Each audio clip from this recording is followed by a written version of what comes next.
Hey you guys, what's up? Welcome back to my channel, and today we are doing a mobile home makeover, and we are adding some kitchen cabinets that we brought from Home Depot. These are the builder grade cabinets, the DIY cabinets, as you would say, the unfinished ones. We are going to get them painted black, but right now we're just trying to figure out the setup. So right here we are doing we're taking cabinets and we are building a pantry. So we basically just chose the cabinets that we wanted, and we just took some wood glue and basically glued them together. Des did say that he does want to anchor them to the wall, but we haven't done that yet. Right now we just put them together, and the next day we check, they are stuck together. So this cabinet will also be painted black, but right now we're just figuring out how we want to lay our cabinets out. And this was a good way, and it worked perfect for us. And we're also going to put wicker baskets at the top because we couldn't get it all the way to the ceiling. Right here I'm just showing you our grocery haul. We went grocery shopping and we spent $250. So I wanted to share all the things that we had purchased and some of the stuff that we got for the pantry as well, for a stock up.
After going grocery shopping, we headed over to Big Lots and we picked up a few things that were on sale, and also the just household essentials that I always buy.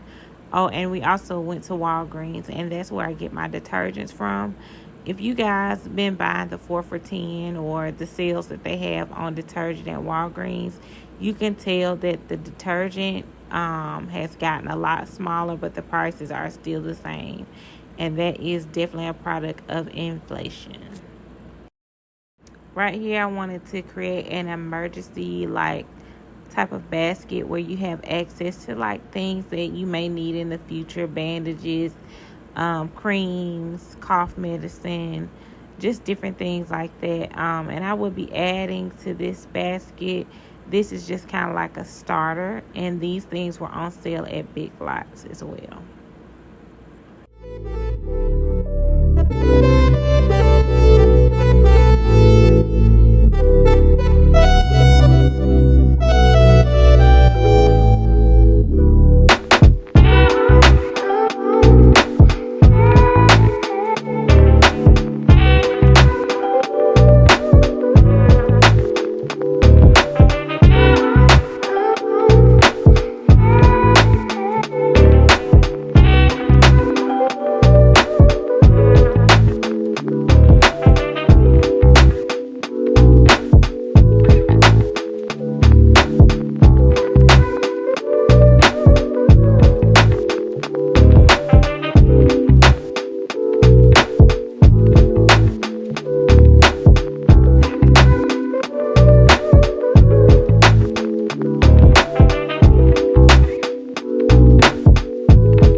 So we basically decided to add these set of cabinets on the countertop, and the rest of them we will hang.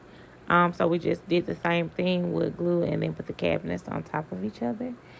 So that is pretty much all for this video, and we will be hanging the next set of cabinets in the next video. So thank you guys for watching, and let us know what you think, and see you next week.